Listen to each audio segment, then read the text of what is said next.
Olá! Com imensa alegria, nós levamos ao ar mais um episódio, hoje é o terceiro episódio do podcast semanal Café e Prosa.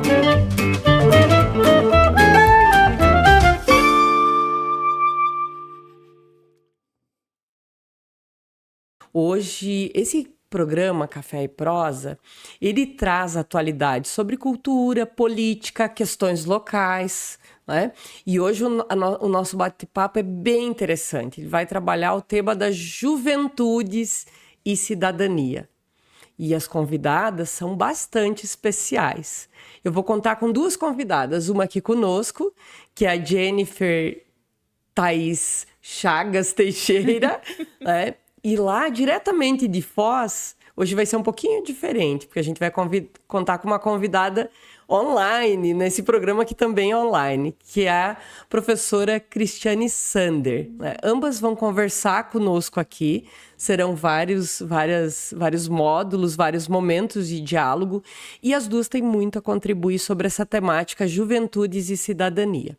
Eu vou falar um pouquinho das nossas convidadas, para vocês verem o tamanho, a importância e a condição que nós temos aqui para a conversa de hoje.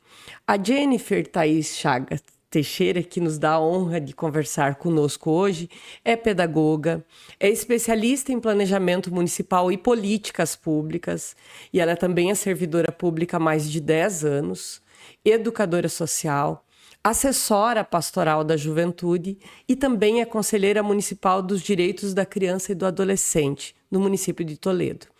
É importante lembrar que há bem pouquinho tempo a Jennifer foi secretária da Juventude, Políticas para Mulheres e Desenvolvimento Humano, e ela também foi diretora do Departamento de Infância e Juventude. Atualmente, além de servidora pública, Jennifer é pré-candidata a vereadora pelo PV. Já eu passo a palavra para ela. Nossa outra convidada, que fala de Foz, é a professora Cristiane Sander. A Cristiane Sander é graduada em História em Serviço Social. Ela é mestre em Serviço Social e já no mestrado ela trabalhou o tema da formação de lideranças da pastoral. No seu doutorado em Serviço Social, que ela fez pela Universidade de Kassel, na Alemanha, ela desenvolveu uma tese sobre a participação enquanto processo formativo em organizações juvenis lá da Alemanha. E o pós-doutorado dela em política social sobre as políticas nacionais de juventude e participação dos jovens na formação e implementação da política da juventude. Não vou falar mais sobre a Cris, porque daqui a pouquinho ela se apresenta. A Cristiane Sander também é professora da UNILA atualmente, onde ela, além de ser professora, trabalhar em funções de direção, né, da coordenação e do Centro de Direitos Humanos, enfim, lá da UNILA, ela trabalha com projetos de extensão ligados justamente a políticas juvenis, políticas de juventude. Então, uma alegria muito grande contar com essas duas convidadas e, como vocês podem ver, o bate-papo vai ser bem bacana. Então, nesse nosso primeiro bloco, eu vou já falar diretamente, cumprimentando a Jennifer, vou falar diretamente com ela, e para ela poder contar, vocês já viram que a potencialidade aqui é grande, né? Então, para ela poder contar um pouco mais para nós sobre a experiência dela com as políticas de juventude. A gente sabe que a Jennifer vem de uma atuação na pastoral, conforme acabei de falar, de Secretaria da Juventude e de Educadora Social. Então, Jennifer, contigo a palavra para que você se apresente e já possa introduzir um pouco melhor essa temática que nos traz aqui hoje. Muito obrigada. Olá, primeiramente cumprimentar, agradecer, né, pela oportunidade de estar aqui conversando, né? É um momento de diálogo extremamente importante. Quando nós falamos sobre juventudes, né, é importante trazer essa visão de que os jovens são vários, né? Existem vários segmentos dentro disso e nós precisamos olhar para todos esses segmentos, né? E aí, quando você falou sobre a minha atuação, né, eu também venho da Pastoral da Juventude, do grupo de jovens Juja, na Paróquia Menino Deus, aqui em Toledo, né?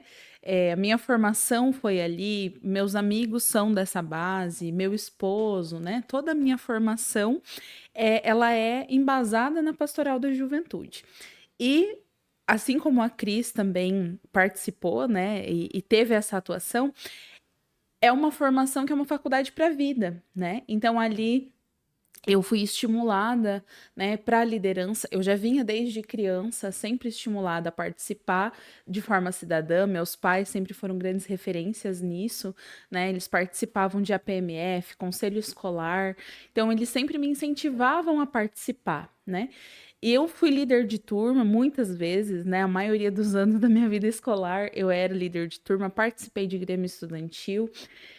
E sempre nessa perspectiva de estar à frente de algo para fortalecer, para transformar dentro daquilo que era possível da minha realidade. E aí, enquanto eu estava na Pastoral da Juventude, fui coordenadora de grupo de base, do decanato, da diocese, fui secretária regional da Pastoral da Juventude e me formei como assessora. E eu fiz essa opção de vida, né? Falo que a juventude, para mim, é uma opção de vida, é o que eu escolhi, é o que eu quero para o restante do meu período, enquanto eu puder contribuir com as juventudes, eu quero fazer isso. E eu vejo que o meu trabalho enquanto educadora social, ele potencializou isso, porque durante os 7 primeiros anos que eu fui servidora pública como educadora social, eu trabalhei com adolescentes, né, do pró-jovem. E foi uma experiência que marcou a minha vida de uma forma muito intensa. Enquanto eu estava na idade de juventude, né, eu me considero jovem ainda, mas enquanto eu estava ali nos meus 15 anos até os 25, eu vivi com muita intensidade. E acho que essa intensidade, ela traz muita esperança pra gente, né? E conviver ali com os adolescentes me deu muita esperança. Foram sementes que a gente teve a possibilidade de ir plantando. E hoje eu vejo muitos dos resultados, muitos dos frutos, né? E eu vejo que falar sobre juventude desperta isso em mim, e eu espero que as pessoas que estejam nos acompanhando também possam sentir esse bichinho, né, picando a gente, assim, né, da esperança mesmo. E eu não falo só enquanto futuro, a gente vai falar sobre isso também mais pra frente, mas às vezes nós escutamos pessoas falando que a juventude é o futuro, e eu não concordo. Eu acho que a juventude não pode ser só o futuro. A juventude é o presente e ela tá sim viva, tá forte, tá organizada, né? Precisa de fortalecimento ainda, com toda certeza, mas a juventude também é o presente, né? Então, é um pouco disso a minha trajetória. E enquanto conselheira de juventude também que eu fui, né? Participei do Conselho de Juventude durante bastante tempo. Hoje a gente teve 2 semanas nós tivemos aí a revisão da lei sancionada, né? E esse processo de revisão da lei, eu era conselheira quando nós começamos, né, a tramitar essa revisão. E é uma forma também de fortalecer o Conselho de Juventude, né? Enquanto gestora também ali da política de juventude, nós buscamos formas de deixar mais transparente, né? Porque a gente precisa, de certa forma, traduzir também, porque os jovens precisam ter acesso à informação, né? E a gente precisa buscar isso cada vez mais também. Certo, muito bom. Já começamos bem, Jennifer. Falar de juventude é sobre esperançar, né? Falar de políticas para jovens é sobre utopia e esperança. É muito bom isso. Então agora nós vamos diretamente com a Cris, de Foz do Iguaçu, que também vai nos contar um pouco dessa experiência dela, desde a atuação dela na pastoral, a pesquisa que ela fez fora do Brasil, o retorno dela ao Brasil, onde ela continuou pesquisando, trabalhando com extensão e políticas ligadas à juventude, ou às juventudes, como nós estamos preferindo chamar aqui. Muito obrigada, Cristiane, pela tua participação, e é uma honra falar contigo, minha colega de trabalho, professora universitária e minha amiga pessoal. Vamos lá. Oi, Neuci, Jennifer e ouvintes, né, do podcast Café com Prosa. É uma imensa alegria estar aqui com vocês, poder contribuir nesse debate, né, sobre juventude, cidadania, sobre a questão dos direitos e de políticas públicas para as juventudes, né. Bom, eu vou falar um pouco de mim, que daí eu vou também já trazer um pouco como que eu me identifico com esse tema e o que eu tenho a ver, e o que eu posso talvez contribuir nesse debate. Eu nasci numa cidade super pequena no Rio Grande do Sul, que se chama Santo Cristo, né?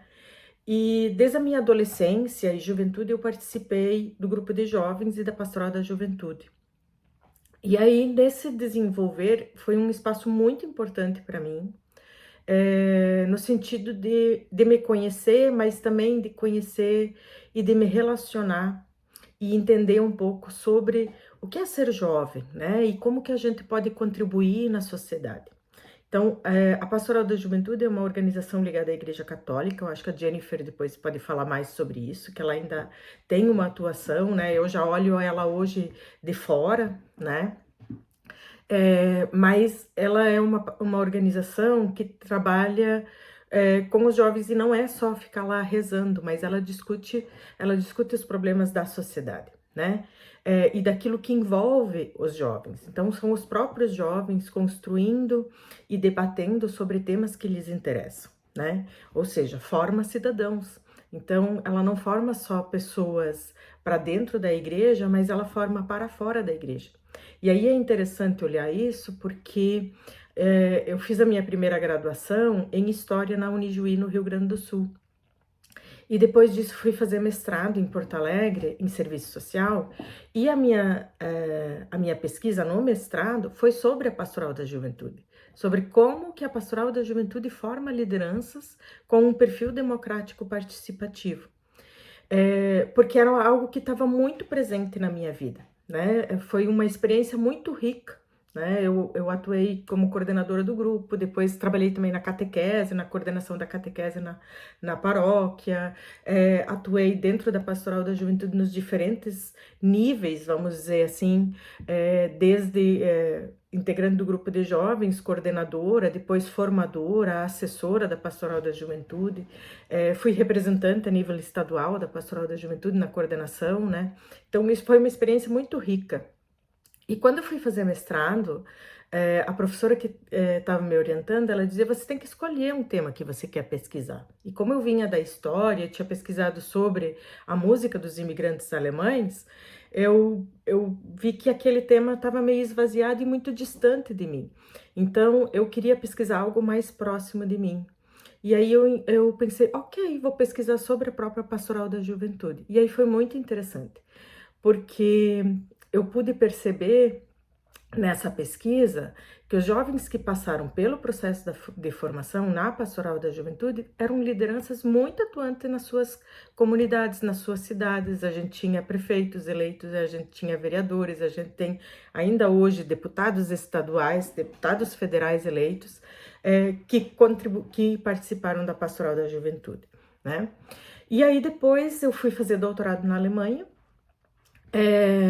acompanhando o Rosalvo, que é meu esposo, que foi fazer doutorado em filosofia, e lá eu pesquisei, porque eu queria continuar pesquisando sobre juventude, e lá eu pesquisei sobre a participação dos jovens enquanto um processo formativo nas organizações de jovens que tem lá. E também foi algo muito rico, porque lá as organizações, elas são financiadas pelo Estado, né? Então, elas são vistas como o terceiro espaço de socialização dos jovens. O primeiro seria a família, o segundo a escola e o terceiro são essas organizações juvenis. Então, elas são reconhecidas pelo Estado, elas recebem financiamento para desenvolver atividades com os jovens. E, posteriormente, voltando para o Brasil, né, fui atuar como professora na Unioeste em Cascavel, na pedagogia, depois também contribuí nos cursos de educação do campo, tanto na pedagogia como na licenciatura em educação do campo, que são turmas especiais financiadas pelo Pronera, que é um programa do governo federal, e esses estudantes, eles são oriundos de movimentos sociais do campo, como o Movimento Sem Terra, as Mulheres da Via Campesina, o Movimento de Atingidos por Barragens, a Pastoral da Juventude Rural, né? Então, também foi uma experiência muito rica, no sentido de poder voltar dentro da universidade a atuar com movimentos sociais, né?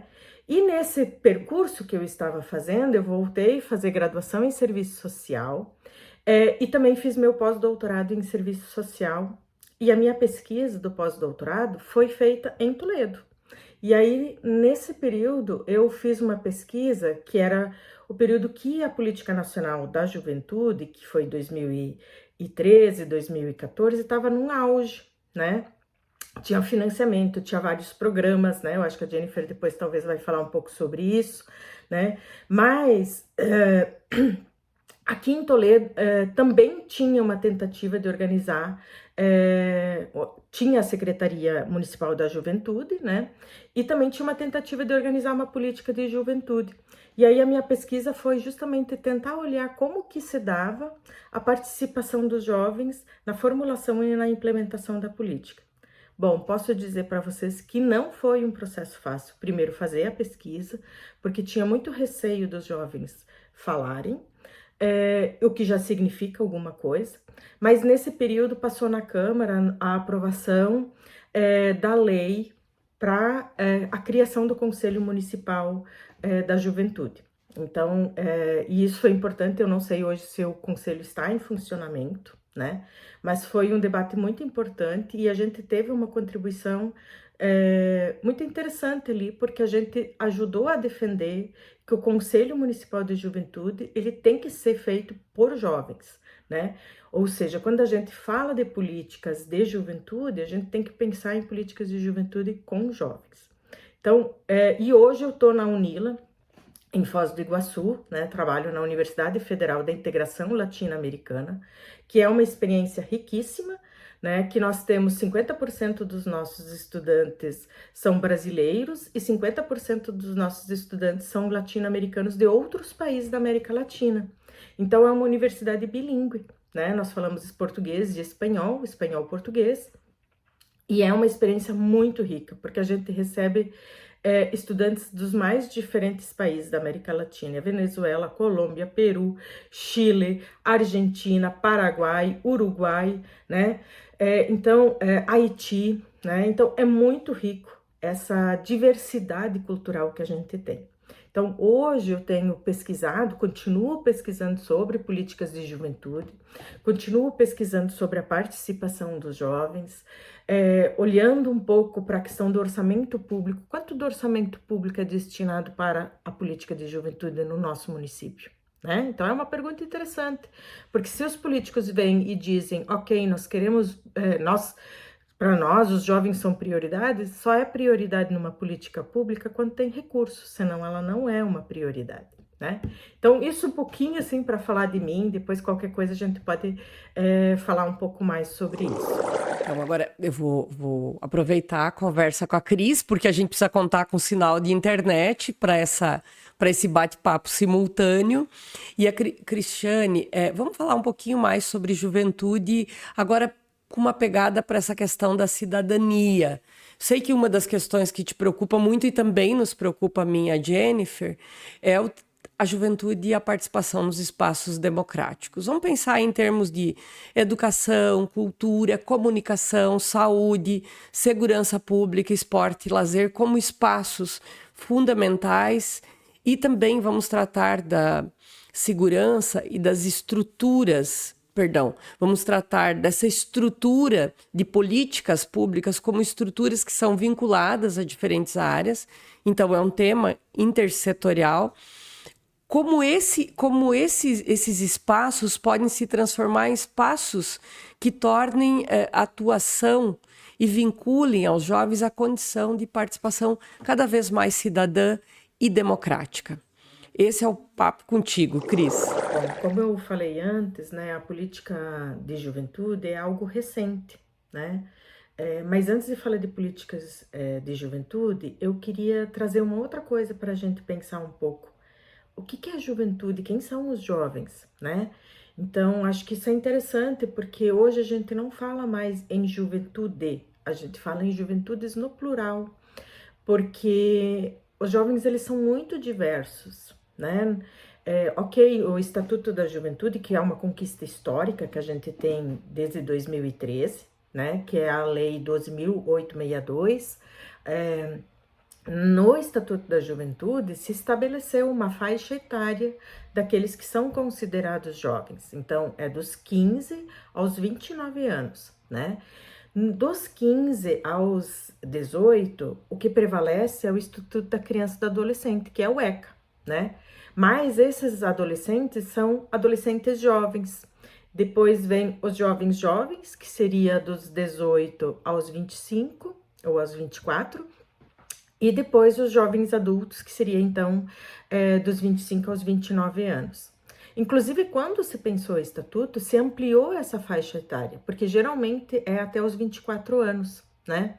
Mas se ampliou essa faixa etária porque justamente por muitos anos não se teve políticas pensadas especificamente para a juventude. Então, ainda para abranger uma boa parcela da população que nunca tinha sido atendida, né? Então, a política de juventude é algo recente, como eu falei. Então, começa em 2003 com o governo Lula, né, no primeiro mandato dele, que se começa a pensar que se criam grupos de trabalho, se cria o Conselho Nacional da Juventude com diversas representações dos jovens, né?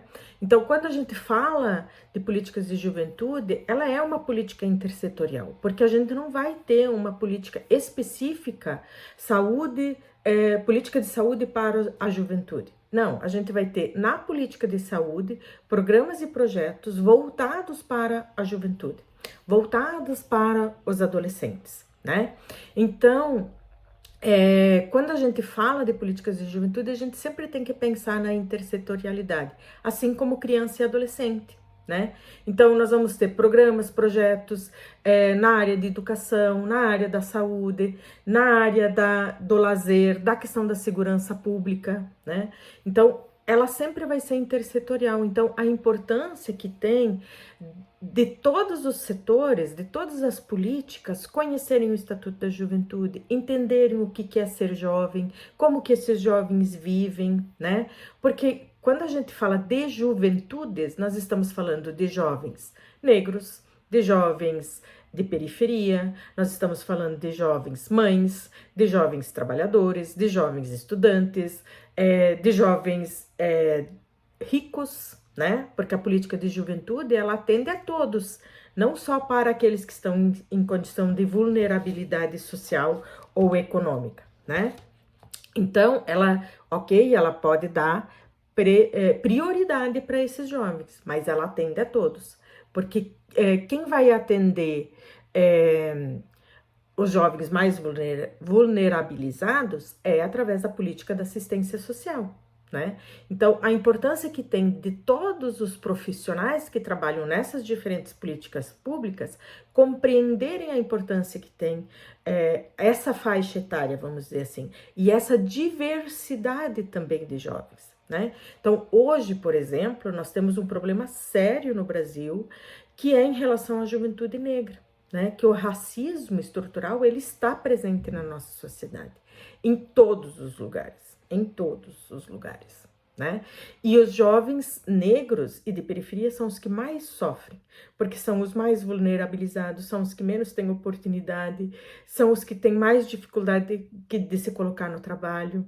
Quando um jovem não tem acesso a uma educação de qualidade, ele já vai ter dificuldade para entrar no mercado de trabalho, né?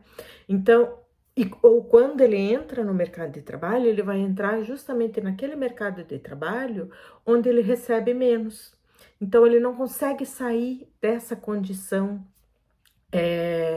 da pobreza, né? Então, a importância que tem da gente sempre olhar e pensar. E a outra coisa que eu acho que é fundamental quando se fala de políticas de juventude é pensar que são políticas com os jovens e não para os jovens, ou seja, no sentido de integrar, de ouvir esses jovens, de levá-los a participar, né? Então, os conselhos municipais de juventude são fundamentais, mas além disso é preciso mais, é preciso ter fóruns, é preciso ter espaços aonde esses jovens possam se manifestar, participar, como nós, eu, a Jennifer, tivemos, e você também, Neuci, tivemos a Pastoral da Juventude, o grupo de jovens, né? Então, são espaços fundamentais que a gente precisa ter. Então, as estruturas, por exemplo, Centro da Juventude, é importante, Com certeza é. Mas também é importante que os jovens ajudem a pensar o que nós queremos no centro da juventude, o que nos interessa ter no centro da juventude, o que nos ajudaria a pensar melhor o nosso futuro, né? Então, acho que é muito importante a gente ter essa clareza, quem são esses usuários, quem são os jovens com os quais nós estamos trabalhando. E eu vou aproveitar que daqui a pouco eu já volto com a Jennifer, que está aqui. Nós vamos continuar esse bate-papo aqui presencialmente também. E nós vamos conversar com a Cris mais um pouquinho. Muito obrigada, Cris. É uma honra te ouvir, uma grande alegria de alguém que é pesquisadora, que é doutora, pós-doutora nessa área e pode nos ajudar nessa condição de professora que pesquisa e tematiza esse tema. A contribuir com os grandes debates, não só em termos internacionais, de fora para dentro, né? Mas também locais, da gente entender como atuar, como melhorar as condições das políticas para os jovens no nosso município e na nossa região. Cris, uma questão difícil, uma questão bastante difícil. Como enfrentar o problema da falta de perspectiva dos jovens hoje na sociedade? Aqui eu estou pensando na questão da crise ambiental, né, que muitas vezes estimula muitos jovens, na formação e emprego, uma vez que a gente tem muitos jovens fora da escola e poucos acessos às universidades, o emprego muitas vezes em condições precárias, então a gente tem uma boa parte da juventude fora dessa condição, e quando a gente pensa nas meninas, esse índice é ainda maior. E a condição econômica e cultural, né? Essa coisa de ter que matar um leão por dia para sobreviver por aquele dia. É como enfrentar, Cristiane, esse problema da falta de perspectiva dos jovens em nossa sociedade, criando essa condição da esperança que a Jennifer falou tão bem. Então, vai lá, Cristiane. Como enfrentar o problema, a falta de perspectiva dos jovens na nossa sociedade? É difícil de falar sobre isso. Eu acho que para isso, primeiro a gente tem que ouvir os jovens, né? Para ver, entender eles, né? Então, porque a gente já está dizendo que eles não têm perspectiva. Talvez eles tenham, mas talvez a perspectiva que eles tenham não seja a nossa perspectiva, né? Então, acho que essa é a primeira grande coisa, é ouvir os jovens, conhecer quem são esses jovens, o que eles esperam do futuro, como eles imaginam a sociedade. Talvez a sociedade e o mundo que eles imaginam não seja o mundo que nós imaginamos. E por isso a gente acha que eles não têm perspectivas. Talvez eles tenham, né? Dentro de uma sociedade diferente, dentro de uma comunidade diferente, de uma forma diferente de se organizar, de pensar, né? Então, eu acho que falta um pouco isso, assim, da gente criar espaços realmente onde a gente possa ouvir isso. Mas ok, nós temos uma sociedade, nós estamos aqui, o que nós podemos fazer, né? Então, enquanto gestores de políticas públicas, enquanto pesquisadores, ou nos diferentes espaços que nós estamos, né? Então, acho que a educação é um espaço importante, né? Mas que educação? Né? Então, acho que também a gente tem que pensar nisso, assim. A educação que nós estamos tendo hoje, ela está atendendo esse perfil dos jovens, né? Na universidade a gente sabe, né, Neuci, tem muita evasão, né? No ensino médio também tem. Hoje a gente tem um programa aí do governo federal, que é o Pé de Meia, que vem no sentido de fazer com que os jovens concluam o ensino médio e que eles tenham uma poupança, vamos dizer assim, para eles darem continuidade na sua vida depois do ensino médio. Mas a gente tem que pensar junto com isso, que ensino médio nós queremos, né? Que escola nós queremos, como é que deve ser essa estrutura física para também atender esses estudantes, esses jovens, né? Então, as novas tecnologias, como nós vamos incorporá-las para que elas sejam algo positivo dentro da educação? Então, quando a gente pensa nessa questão da educação, da juventude, a gente tem que pensar junto à formação de professores, né? Como que nós estamos formando os professores, né? Então, acho que são coisas que têm que andar junto. Um outro espaço que eu acho que é fundamental é ter espaços de cultura, né? Onde os jovens possam expressar suas diferentes formas de ser e de viver e de ter a vida, né? Então, como que eles se expressam, quais são as formas de expressão que esses jovens têm. Então, a cultura tem um papel fundamental, né? Ao mesmo tempo, a gente tem que ir pensando outras alternativas, como inserir esses jovens no mercado de trabalho, por exemplo, né? A educação, de novo, vai ter um papel importante, né?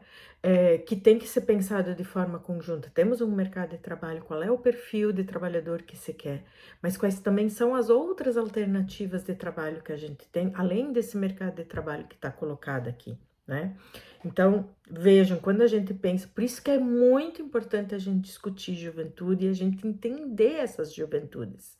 Porque como que a gente vai pensar uma sociedade do futuro se a gente não pensa esses sujeitos que estão ali e que são o futuro, mas a gente tem que pensar eles no presente, assim também como com as crianças e com os adolescentes, para que a gente possa ter uma perspectiva diferente desses sujeitos no futuro, né? Então, acho que perpassa pela educação, perpassa pela cultura, pelo esporte, pelo lazer, pela ampliação de mercado de trabalho, pensar políticas que incluam, mas também tem que ser um trabalho que valorize esses jovens, né? Que não seja um trabalho de exploração, né?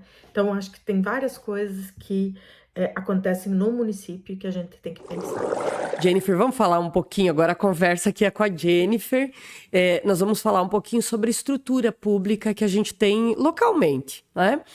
Toledo é uma cidade privilegiada. Se a gente compara com outras cidades, inclusive cidades maiores que Toledo, ou nos nossos arredores, a gente tem uma estrutura bem interessante para a juventude, né? Que outras cidades, inclusive, não têm. Eu vou usar alguns exemplos. Toledo tem 2 centros da juventude em 2 locais estratégicos, 2 extremos da cidade, o Sejucopagro e o Europa. Um deles veio no governo Lula-Dilma, né?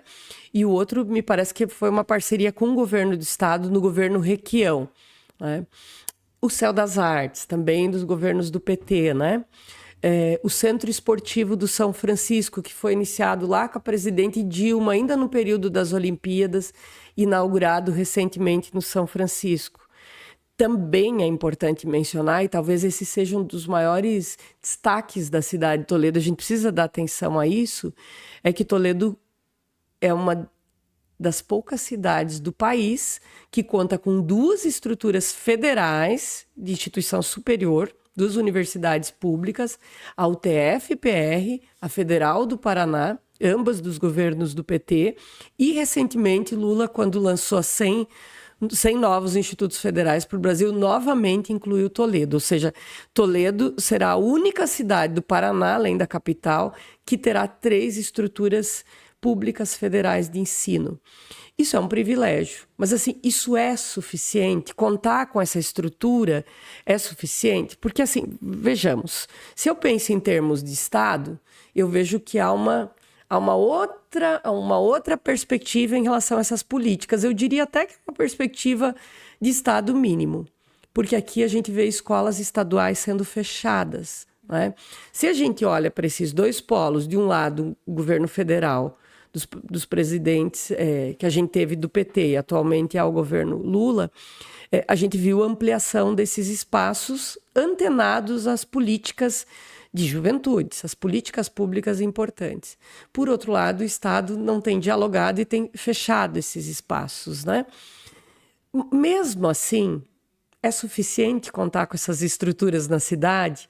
E a gente poderia pensar como é que o gestor, ou como quem cuida das políticas locais, faz o diálogo com estruturas estaduais e federais e, ao mesmo tempo, faz com que essas estruturas efetivamente atendam e atuem como espaços de cidadania para esses jovens, né? Uma pergunta complexa, né? Que não tem soluções simples, mas que a gente precisa se colocar, assim, nessa discussão, no sentido de que hoje essas estruturas, elas não dão conta, né? É fato que elas não dão conta, a gente ainda precisa sozinhas não, né?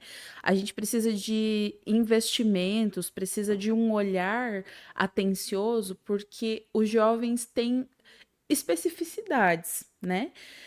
Cada grupo de jovens, cada personalidade têm necessidades diferentes. E é por isso que o Estatuto da Juventude prevê 11 eixos de proteção, né?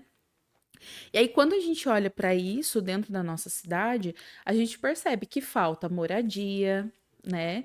Os jovens estão com dificuldade em encontrar moradia. Eu tenho colegas que vieram de outras cidades e precisavam encontrar um lugar para morar, e o aluguel alto, né? Para comprar uma casa, então nem se fala, né? E a gente precisa de políticas que viabilizem esse tipo de situação para que os jovens consigam ter a sua autonomia, né? Falando em questão de geração de trabalho, né? As qualidades do trabalho, né? Um trabalho digno. Nós ainda temos muitas situações de trabalho infantil, muitos adolescentes que estão em situação de trabalho infantil que poderiam e deveriam estar tendo acesso a uma política de profissionalização mais adequada, né, a um ensino público que fosse de uma maior qualidade. Quando a gente pensa nas escolas estaduais, né, nos colégios, a necessidade de um atendimento com salas com um número menor de alunos, muitas turmas inchadas, Me né? permite aí, Jennifer, À nós vontade. estamos aqui no tete a tete, dá para fazer. A reforma do ensino médio, ela atende às demandas da juventude? Não, não. Nós Né? Ela, tivemos conferência da juventude no ano passado, eu participei do processo de conferência e muitos jovens colocaram as dificuldades que estão tendo dentro das escolas estaduais, né? E tudo isso reflete diretamente na forma que os jovens vão construir o seu futuro também. Muitas pessoas acabam não conseguindo permanecer na escola porque existe uma política de acesso, mas a política de permanência no ensino, ela está fragilizada de alguma forma.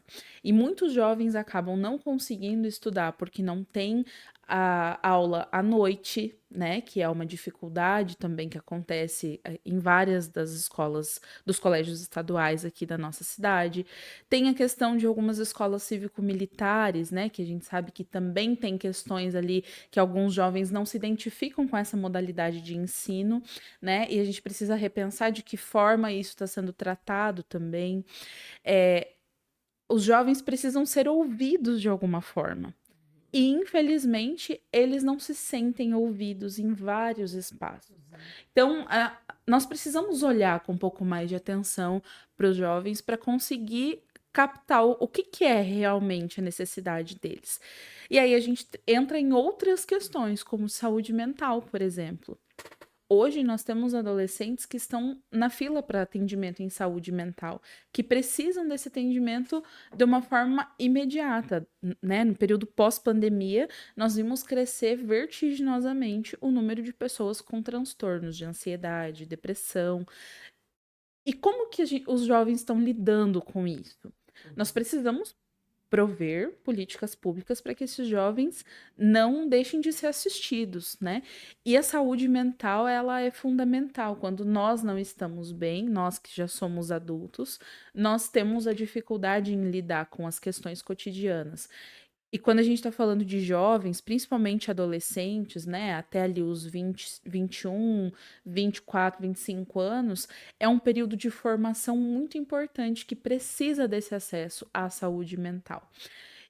E nós precisamos fortalecer isso no município.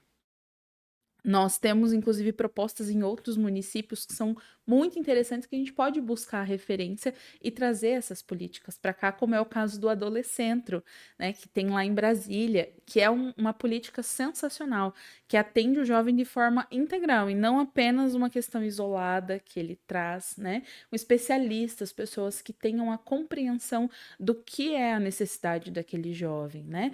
Profissionais multidisciplinares, né? Uma equipe que trata do jovem na sua integralidade, né? E tudo isso é, sim, política pública que precisa de investimento. E aí, quando você fala dessas estruturas que nós temos em Toledo, elas são essenciais, né? Eu digo que sem elas a gente estaria muito mais longe dos jovens. Mas elas ainda não são suficientes. Nós temos regiões, por exemplo, que estão descobertas, né? Que precisam de um acesso um pouco maior, como a região do São Francisco, por exemplo. Temos lá o centro esportivo, que é uma política essencial que veio, né, e que fortaleceu, mas a gente também precisa de outras políticas além do esporte que atenda aqueles jovens que moram naquela região. Nós temos os jovens que moram no interior, né? Novo Sarandi, por exemplo, é uma região que precisa de política pública para jovens lá. Enquanto eu estive como gestora, também uma das nossas propostas, as nossas ideias, era a criação do Seju itinerante, né? Enquanto eu estava como gestora, não foi possível a execução, mas agora parece que está iniciando. Mas é algo que precisa avançar, precisa crescer, precisa chegar até esse público, porque os jovens que estão lá nos distritos nem sempre conseguem se deslocar até a sede do município, né? Então, a gente precisa olhar para esses jovens que estão lá também. Então, é uma série de questões que a gente precisa refletir, né? O acesso à mobilidade também, né? A gente tem os jovens pessoas com deficiência, né? Como que estão acessando as políticas públicas? Então, tudo isso, as jovens mulheres, as universitárias, né? A questão da segurança, tudo isso são pontos que a gente precisa avançar. Isso é muito bom, porque além da gente pensar na questão da territorialidade, em dar conta de efetivamente ter estruturas e pessoas qualificadas, como você bem destaca, nos espaços onde a juventude está e onde há demanda de atendimento dessa juventude, a gente precisa que os gestores estejam sintonizados com essas políticas. Porque, por isso, né? Senão a gente vê, como vê em muitas situações, essas estruturas esvaziadas de jovens. Elas estão territorialmente nos lugares corretos, poderiam existir em outros espaços também, mas muitas vezes elas permanecem vazias. Um ponto talvez seja esse, de não ouvir o que deve ser ofertado, que é a necessidade dos jovens daquele território, daquela região, mas também de haver falta de sintonia do gestor com a intenção, qual é o propósito daquela estrutura, porque não é só uma obra, e não pode ser compreendido assim. É uma obra que visa uma políticas públicas de conexão direta com essa juventude. Então, acho que isso é muito importante. Mas Jennifer, Cristiane, ouvintes, eu vou pedir uma licencinha para vocês, porque agora nós vamos diretamente para Brasília. Nós vamos ter notícias de Brasília com o deputado federal Elton Velter, antes da gente passar para o próximo bloco. Então, o Velter vai falar lá de Brasília das atividades do governo federal nos últimos dias, e ele também vai falar das suas ações enquanto agente público, enquanto deputado federal em Brasília. Contigo, Velter. Pessoal, que alegria falar contigo, Neuci, aqui diretamente de Brasília, e esse programa maravilhoso do Café com Prosa com a professora Neuci. Hoje o nosso assunto é uma coisa fantástica para a nossa juventude.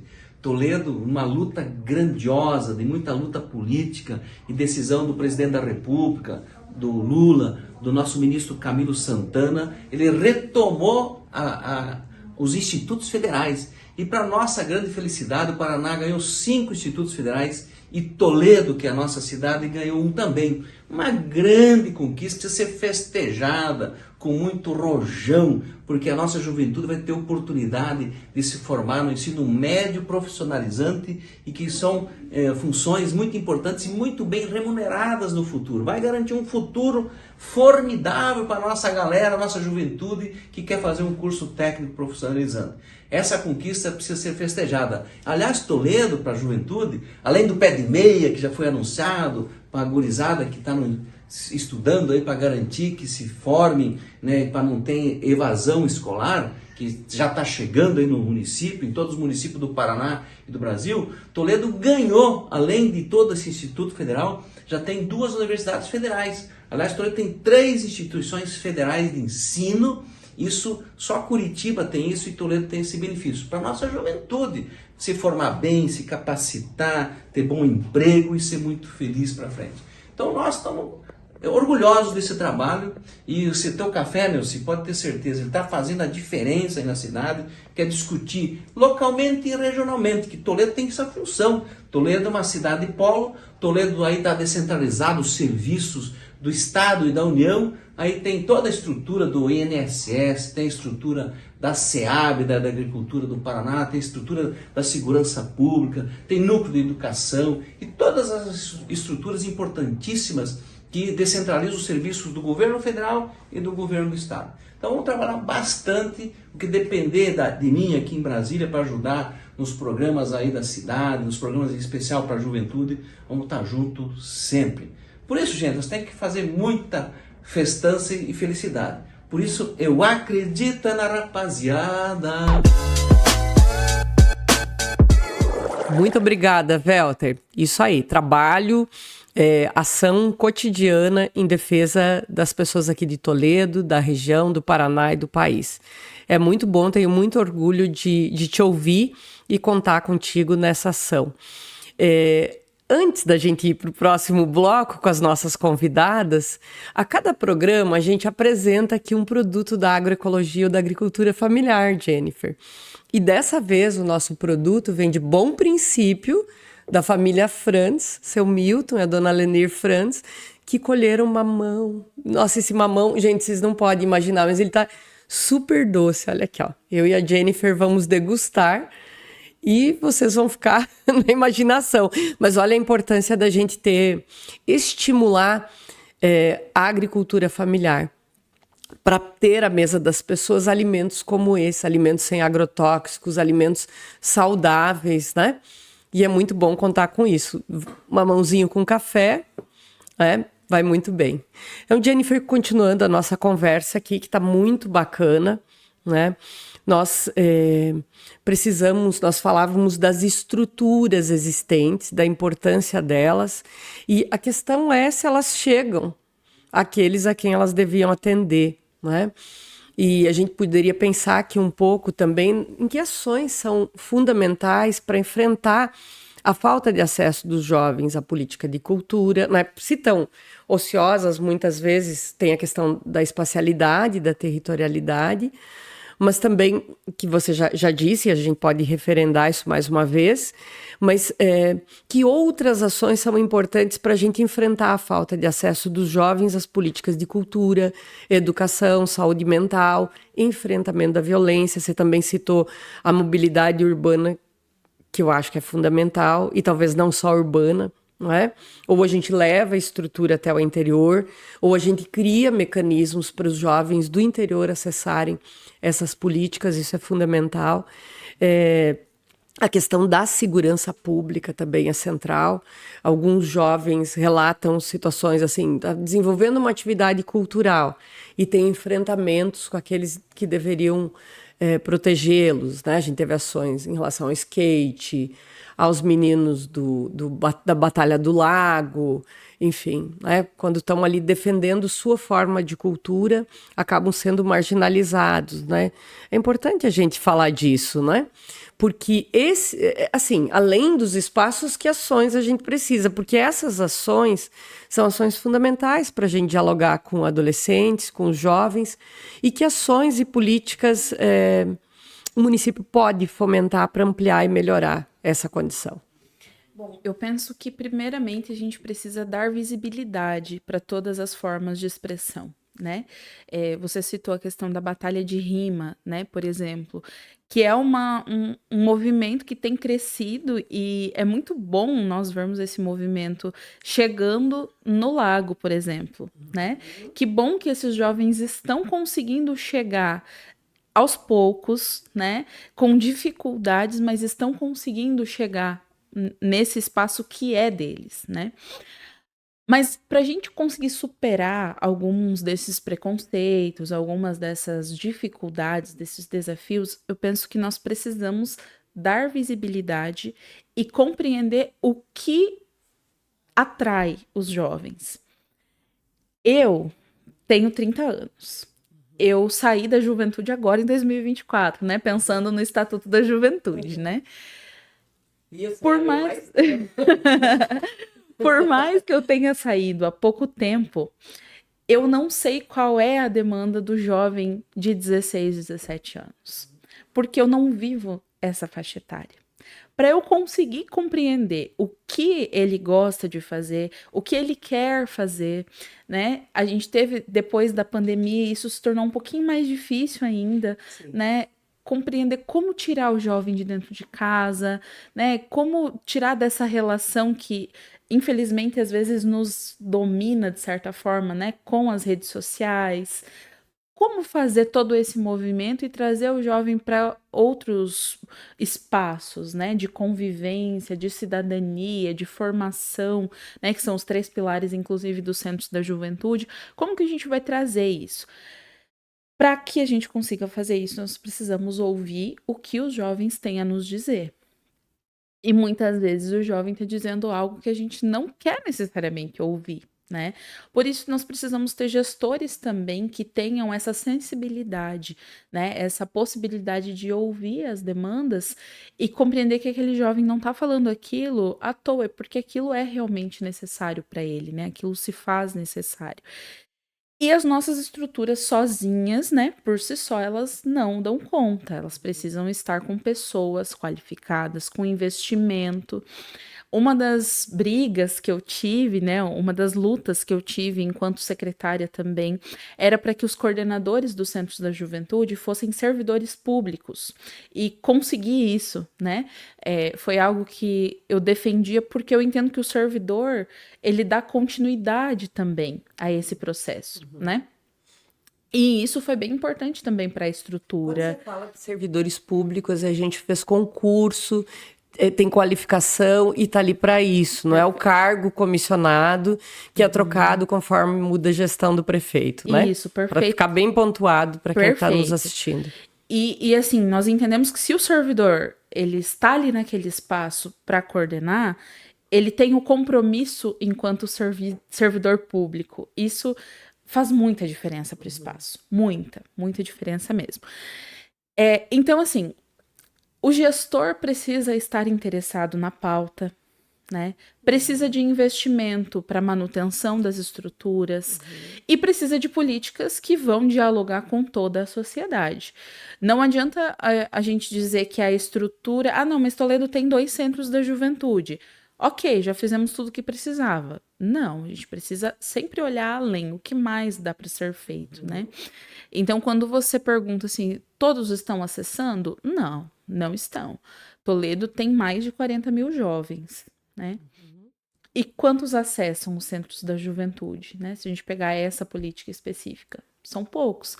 Tem jovens que não acessam o sistema de saúde, né? Tem jovens que não acessam a escola, jovens que estão fora da escola, que deveriam estar lá. E muitas vezes ele não se sente acolhido naquele espaço, né? Seja ele educativo, cultural, enfim. E a gente precisa criar estratégias para chamar esses jovens ouvindo qual é a necessidade deles. Acho que sempre partir desse princípio, do diálogo com a juventude. Você mencionava mais cedo, antes da nossa conversa começar aqui nos microfones, que uma das tuas angústias é o não acesso às políticas de cultura, como a gente gostaria que fossem acessadas, né? Embora a gente tenha uma certa organicidade e uma organização bacana dessas políticas aqui na cidade, como fazer com que elas cheguem aos jovens, me parece que ainda é um desafio, né? Sim. Além de nós precisarmos disponibilizar o acesso, nós precisamos fazer com que a informação chegue até o jovem. Muitas vezes, eu trabalho na Casa da Cultura, né? E muitas vezes as pessoas chegam lá e perguntam quanto custa para fazer uma aula de violão. E é um serviço público, gratuito, né? Então, muitas vezes, assim como a universidade pública, muitos jovens acreditam que tem que pagar para estudar, acreditam que alguns serviços públicos também vão ser pagos, né? Então, a informação precisa chegar até os jovens. A gente precisa traduzir, eu falei disso enquanto conselho de juventude, mas em todas as áreas da política pública, nós precisamos traduzir para uma linguagem que o jovem consiga entender. Ó, existe esse serviço, cursinho pré-vestibular, ele é gratuito, né? Ele precisa ser acessado pelos jovens que não têm condições de pagar um cursinho também, né? Para que eles também acessem a universidade. Então, essas políticas de permanência nos espaços, elas precisam ser difundidas e serem comunicadas ao jovem, né? De uma forma que chegue para eles mesmo. Sim. Na minha condição de professora extensionista, que também faz projeto de extensão, a gente percebe essa necessidade de que as ações políticas, as bem interessantes, e culturais não chegam. E uma das coisas que a gente fez, dialogando com os jovens das escolas, foi criar web rádios escolares. Esses projetos tiveram premiação internacional, inclusive, por conta da importância que eles têm lá fora, mas muitas vezes localmente eles não são vistos. Divulgando ações do município, da prefeitura municipal em geral, com um vínculo principal com a Secretaria de Cultura e com as universidades, com a Universidade UniOeste principalmente. E a gente viu bastante resultados interessantes nesse sentido. Enfim, mais uma da nossa conversa aqui, porque esse tema já ficou incomodando lá atrás, quando a gente falou das estruturas de escola, né, e ampliou essa conversa. O IBGE traz informações para nós que mostram que o número de jovens de 15 a 29 anos no Brasil que não estudam e nem trabalham é de quase 11 milhões. Esse dado está bem atualizado. Isso para o Brasil. Esses jovens são quase 22% da população. São 22% da população. Mais de 1/5 da população jovem não trabalha e nem estuda. Desculpa, da população que não trabalha nem estuda, da população jovem não trabalha nem estuda. Repetindo, então. Dentre os jovens de 15 a 29 anos, que é a idade da juventude ali, nós temos 11 milhões de jovens que não estão nem trabalhando nem estudando. Dentre a faixa populacional jovem do Brasil, isso significa 22% desses jovens que não fazem nem uma coisa nem outra. É um número muito alto, né? O Brasil, num estudo feito recentemente por uma organização que pesquisa isso, o Brasil era o segundo país com mais jovens que nem estudavam nem trabalhavam entre 37 países. Isso é um dado assustador e mostra que a gente tem desafios. E dentre esses jovens, as mulheres são aquelas que, do ponto de vista social e econômica, eu diria, são as que são mais penalizadas ainda, que nem estudam nem trabalham. As condições são mais precárias para as mulheres. Essas informações são informações que nos incomodam, mas a gente precisa se utilizar dessas informações, que a gente sabe que aqui em Toledo, por exemplo, tem um número muito grande de jovens que não estudam e não trabalham. Isso vai nos afetar diretamente. Eu, quando atuei na coordenação de estágios nas escolas, sabia que esse número era muito alto. Mesmo nosso município sendo um município com IDH alto, o número de jovens com idade para estar em escola e a sua condição fora da escola era de mais de 50%. Algo me diz que esses números aumentaram, embora eu tenha reivindicado esses dados, eu não os tenho ainda. Mas algo me diz, sobretudo com essas reformas de ensino médio, fechamento de 3 escolas em Toledo, que traz as escolas mais para longe da casa, que esses números aumentaram. O que fazer com essas informações? Ou como essas informações, Jennifer, podem nos ajudar a compreender que as políticas públicas para a juventude no presente, elas são fundamentais para a gente construir o futuro. Acho que é isso, a gente sempre fala de juventude, juventude é o futuro, juventude presente e futuro. Como a gente conecta esses dois aspectos a partir de dados relevantes que a gente tem? Tem 2 pontos importantes, né? O primeiro é compreender que investir na infância fortalece a vida adulta, né? E aí, se nós investimos em infância, automaticamente nós teremos um custo menor no futuro, né?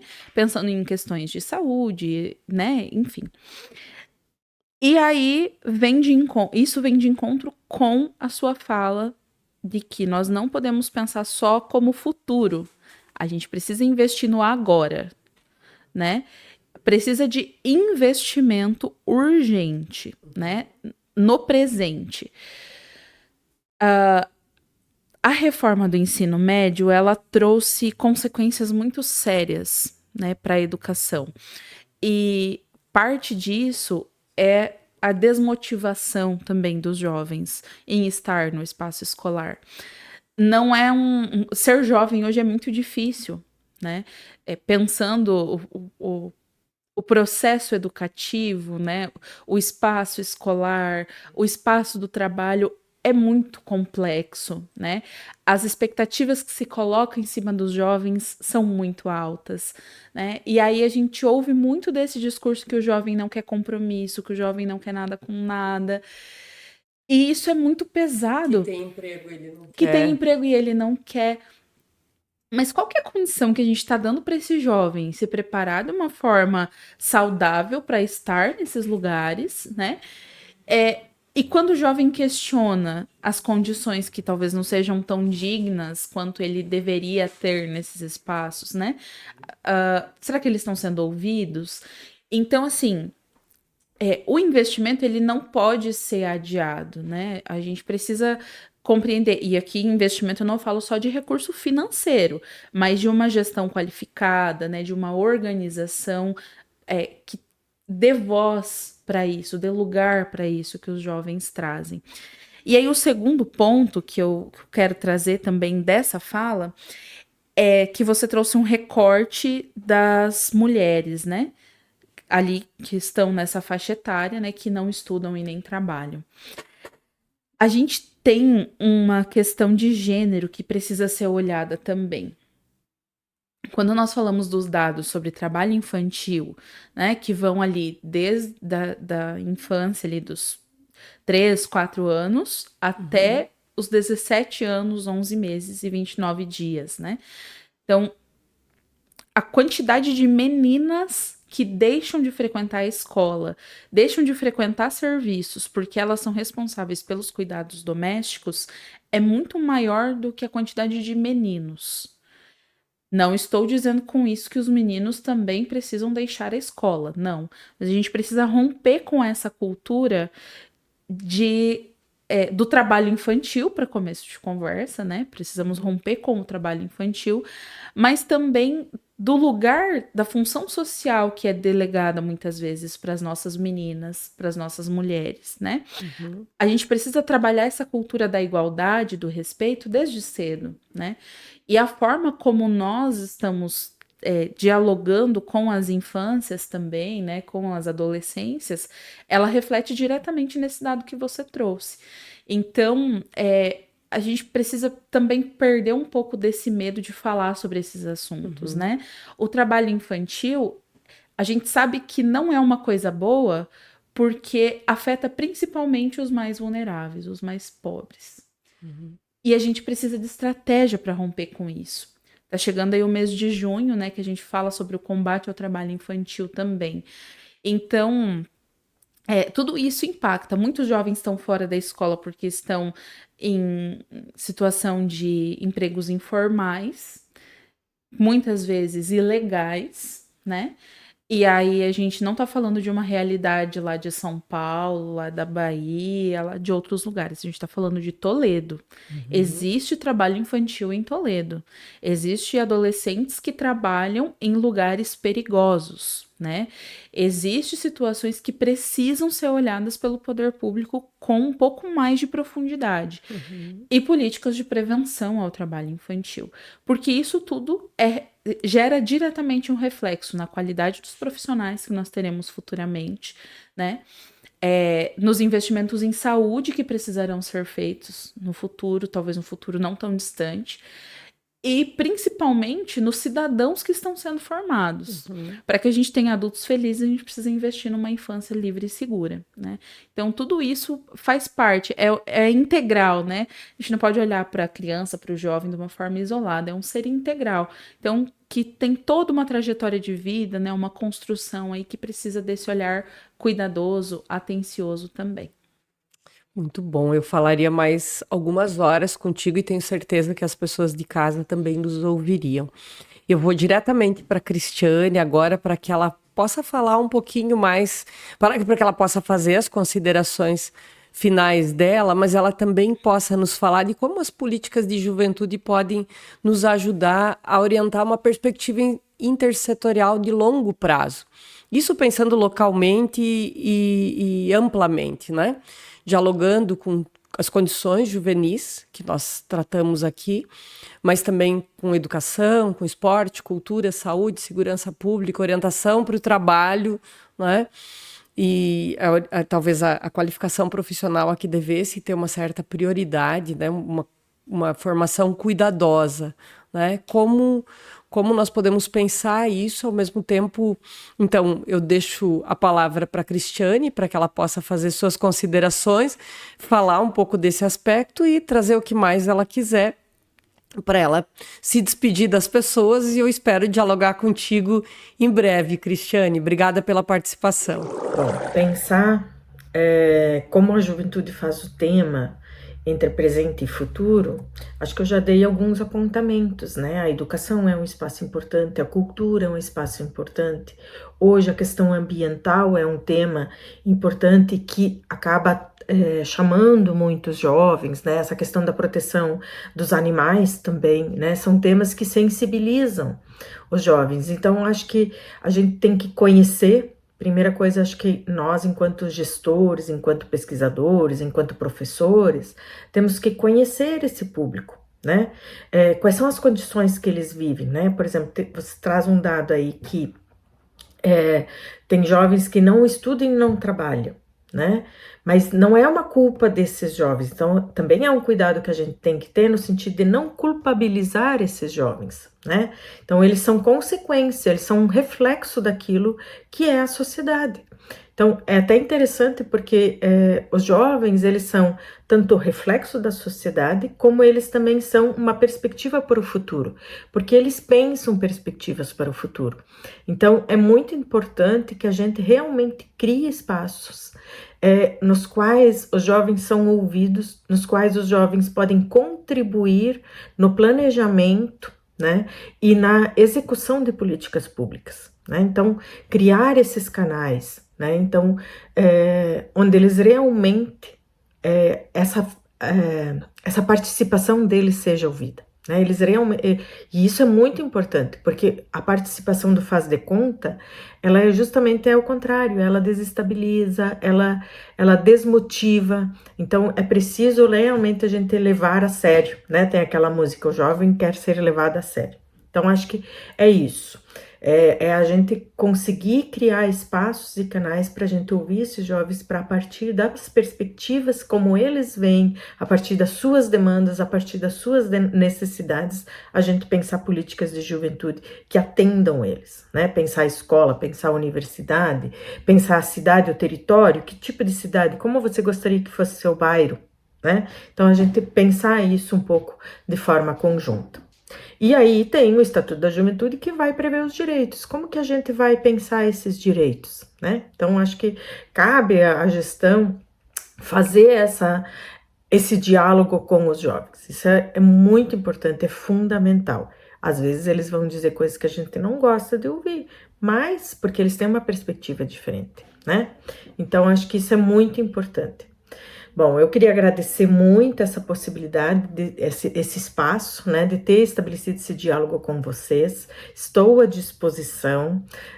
Morei por 12, 13 anos em Toledo, então tenho um carinho imenso pela cidade, né? Pela população, por você, Neuci, pela Jennifer, né? Então, agradeço muito essa possibilidade de estar aqui discutindo e estou à disposição para a gente pensar possibilidades e ações de forma conjunta. Obrigado, um abraço para todo mundo e também para quem está ouvindo o podcast. E agora nós vamos com a Jennifer aqui também, da mesma forma. Jennifer, infelizmente o tempo acaba rápido, né? A conversa é muito boa, isso significa que a gente precisa dialogar muito mais, né? Precisa conversar sobre essa temática, juventudes e cidadania, né? A gente tem programas como o Pé de Meia, o Bolsa Atleta, o ProUni, eu estava vendo que tem Pronaf Jovem, não sei se os jovens de Toledo têm acessado. Eu que vivo na universidade vejo que tem muitos programas de iniciação científica, extensão, programas fundamentais para os jovens, mas são aqueles que chegam à universidade. Geralmente a pública, né? Que na grande maioria oferece esses programas.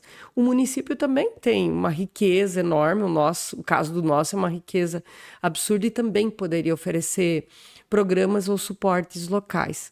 Então, vou te deixar essa pergunta para responder e, ao mesmo tempo, as tuas palavras finais aqui para se despedir só por hoje do nosso público do Café e Prosa.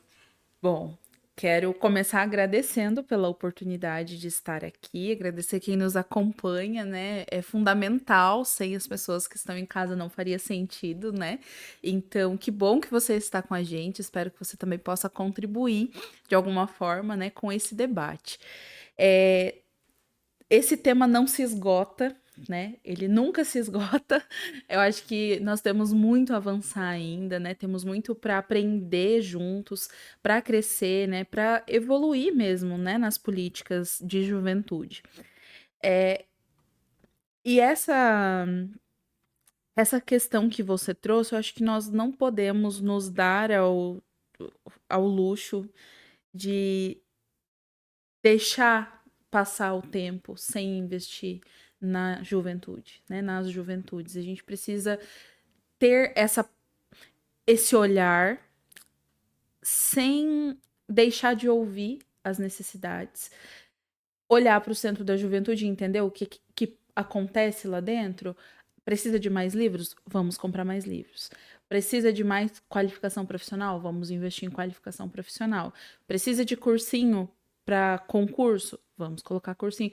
Mas a gente precisa estudar e analisar o que faz sentido para os jovens. Acho que essa é a premissa. Mais conversa com as universidades. Precisa de mais conversa com as universidades, precisa de política de permanência para os jovens na universidade, que também é uma questão extremamente importante, que nós não chegamos a falar muito sobre, mas que é necessário também, né? E a gente precisa devolver para os jovens a oportunidade de sonhar. Acho que isso é uma coisa que está se perdendo, né? A falta de perspectiva, né? De projeto de vida. Isso nós precisamos devolver para os nossos jovens. A gente precisa oferecer segurança, a gente precisa oferecer possibilidades e a gente precisa devolver a possibilidade de sonhar. Acho que isso é o principal. Não dá para a gente perder tempo, né? Com isso. Então, a minha mensagem final é essa, que a gente possa esperançar juntos, que a gente possa contribuir da melhor forma possível, mas que a gente nunca perca de vista isso, que os nossos jovens estão aí, eles querem participar sim, eles querem dar opinião sim, eles querem dizer o que eles pensam, o que eles sentem, e a gente pode ter esses espaços de cidadania, espaços livres, né, que eles possam fazer a parte deles também, e sonhar com um futuro melhor, não só para eles, né, mas para as futuras gerações também que estão por vir. A gente espera que quem vem depois encontre um lugar melhor para ficar, né? Então, é isso. Muito bom, Jennifer, muito obrigada. É uma pena que o tempo corre tão rápido e a gente precisa encerrar. Mas assim, então, as palavras importantes hoje, juventudes, esperança, sonho, né? A gente tem muito caminho pela frente. E a ideia dessa conversa do Café e Prosa de hoje é dialogar justamente para contribuir com as políticas públicas locais. É dialogar com todo mundo que tenha vontade de dialogar, né, que tenha algo para contribuir. Então, muito obrigada, Jennifer. Muito obrigada, Cris, que falou diretamente de Foz com a gente. E as pessoas que nos assistem, eu os convido, para que nos acompanhem e assistam os próximos episódios do Café e Prosa. Esse foi o 3º episódio, Juventudes e Cidadania. Fique conosco e nos acompanhe. Até a próxima!